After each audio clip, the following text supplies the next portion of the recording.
I know we've all felt this before. You know, you have this friendship and you think it's so strong, you'll be friends forever and nothing will ever change that. And then slowly time passes, things happen in each other's lives, and you kind of just drift apart. Have you had that kind of friendship before? I know I have.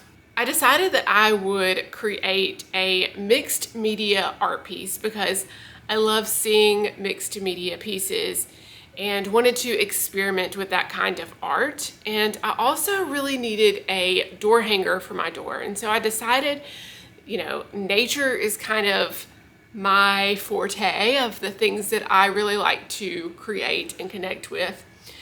So I decided to create this friendship tree. And I wanted to share a story with you about these two friends that develop their friendship under this tree, and they kind of separate and then find their way back to one another. This story is to remind us that even when branches grow apart, the roots of the tree will still always remain there.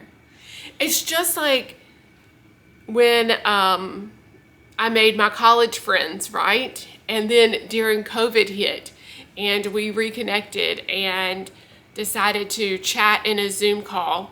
And it's just like when you're friends and you meet your friends up again, it's like right where you left off. And that's kind of how friendship is. It has its time and its place in existence, but anytime you meet back and catch back up, you just end up right where you left off. So this is a tree as a reminder for that. And if you're new here, hi, I'm Leslie. I'm actually a school counselor and play therapist. And I started making these YouTube videos focusing on personal growth. But I also have this love of art. So I decided this year was my year to actually become an artist. I'm kind of an artist wannabe, and we'll see where this road takes us. This is Molly. She shows up in some of the videos too because she always wants to be right beside me and in my lap. But I hope through these videos that I inspire you to create your own art, that maybe you can have some entertainment and just enjoy watching these creations unfold and as I tell these stories. Oh. All right, there you go. Is that better? Is that better? This video is for anyone who's ever felt the weight of a fading friendship, for those who find joy in creating meaningful art, and for anyone who's ready to believe in the power of reconnecting. You might just leave with a renewed appreciation for the roots that keep us grounded, even when life pulls us in different directions. Emma and Clara had been best friends since they were old enough to run barefoot through the fields behind their houses. They grew up in a small, sleepy town, surrounded by rolling hills and sprawling maple trees that painted the landscape with fiery reds and oranges every fall. To anyone watching, their friendship seemed as natural and enduring as the seasons themselves. The centerpiece of their bond was an old maple tree that stood at the edge of the fields. Its gnarled branches stretched wide, offering shade in the summer and brilliant colors in the fall. They called it heartwood, not just because of the shape of the bark formed in its trunk, but because it felt like the heart of their childhood. Under heartwood, they built forts, shared secrets, and imagined futures full of adventure. Emma wanted to travel the world, and Clara dreamed of opening a bakery in their town. The two of them would joke that Emma could send postcards from every corner of the globe, and Clara would write back, promising fresh pies whenever Emma visited. But life doesn't always follow the stories we write as children. When they were 17, Clara's mother passed away unexpectedly. Grief took hold of her in a way that Emma didn't understand. Emma tried to be there, but Clara pushed her away, retreating into herself. Their once inseparable bond started to fray. One rainy afternoon, Clara snapped at Emma under the maple tree. You don't get it, Emma. You still have your mom. You still have your perfect little life. How could you possibly understand what this feels like?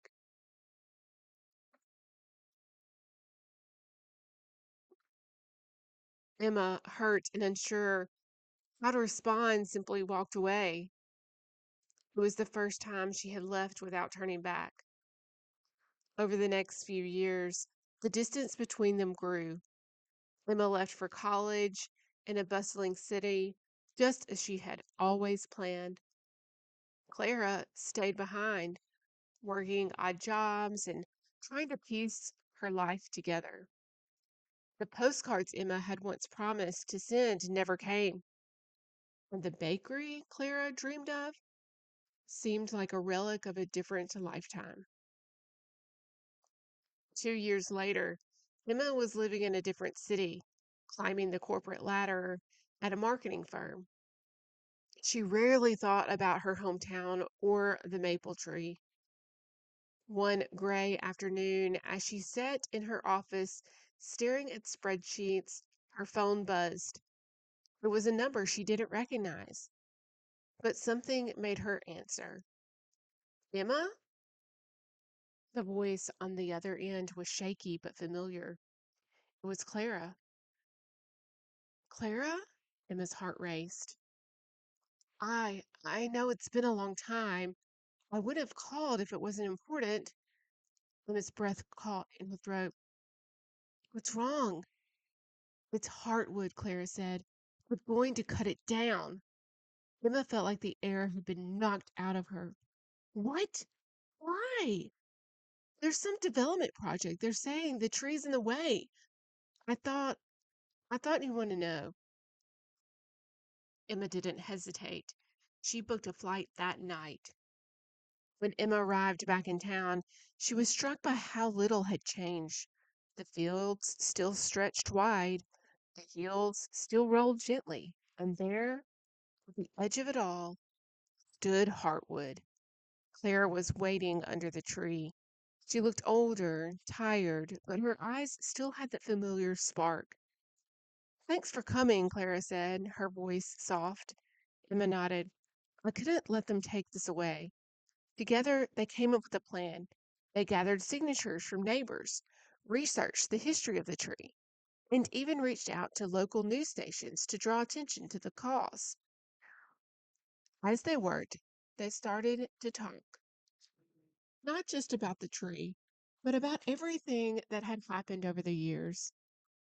I'm sorry I wasn't there for you, Emma said one night as they sat under Heartwood's sprawling branches. Clara shook her head. I think I was the one who pushed you away, but I'm glad you're here now. For the first time in years, it felt like the roots of the friendship were growing strong again. The fight to save Heartwood brought the town together. People shared stories of their own memories under the tree. Weddings, picnics, even proposals. The local bakery donated pies for a fundraiser, and a group of kids put on a play about the tree's history. On the day of the town council meeting, Emma and Clara stood side by side, presenting their case. Emma spoke with the confidence of someone used to boardrooms, while Clara's heartfelt words brought tears to many eyes. In the end, the council voted unanimously to preserve Heartwood. After the victory, Emma decided to stay in town a little longer. She helped Clara renovate an old storefront into the bakery that she had always dreamed of. They named it Heartwood Cafe, and its walls were lined with photos of the tree and the people who gathered under it over the years. Emma, for her part, started sending postcards again, not from faraway places, but from the little adventures she and Clara had together. Under the shade of Heartwood, they found not just a way to save a tree, but a way to heal, grow, and reconnect. And in doing so, they reminded everyone in the town and themselves that family isn't just who you're born to, but who you choose to hold on to, even when the seasons change. So today, I challenge you. If you were the caretaker of your own friendship tree, how would you nurture it? Are there branches that need mending or roots that need deeper care? Think of one step that you can take today to tend to the connections that matter most. Maybe it's reaching out to someone you've lost touch with, sharing a heartfelt message, or simply reflecting on friendships that have shaped you. We're all gardeners of our own relationships, and even when seasons change, the care we give keeps those bonds alive. It's about valuing the connections that ground us and saying, these relationships are worth the effort. So, I'm ready for the finishing touches to my beautiful masterpiece here that I've worked and created. And I just feel like it needs a little border to go around it. And I found this really cool rope. Look at that. It's so thick, but I think it's gonna look fantastic on this piece. Oh, and I wanna add a layer. I'm gonna add a layer of polyacrylic as well. Maybe I should have started this at the bottom. I feel like I'm being attacked by animals. They're running around everywhere, all around me. Do I live in a zoo?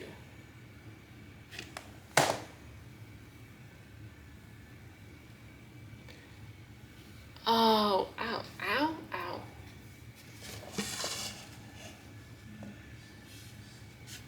What are we thinking? We like. Well, thanks for joining me today in this video. I hope you really liked our little tree that we made. I kind of wish I would have made the background a little bit different and more of like not so bright blue. I feel like it's too contrasty with this and it doesn't make the tree stand out as much. If I was going to do it again, I would actually choose a different color. But I'm sorry I couldn't film some of the items that I was filming with the hearts that I did in like a puff paint. I was running out of film on my camera, or the charge on my camera was running out anyway. So that's why I didn't get that in there filmed. But then you can see in the final result.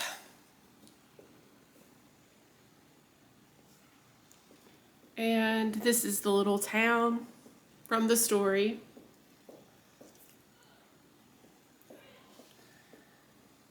And then I'm gonna hang this on my door for February for Valentine's for the month as my decor. So if you liked this video, there is more that you can look at. I have tons of videos. Like, subscribe, all the things, and comment a friendship memory of love that you have and an adventure that you would love to share with me. I'd love to hear your own story about friendships in your life.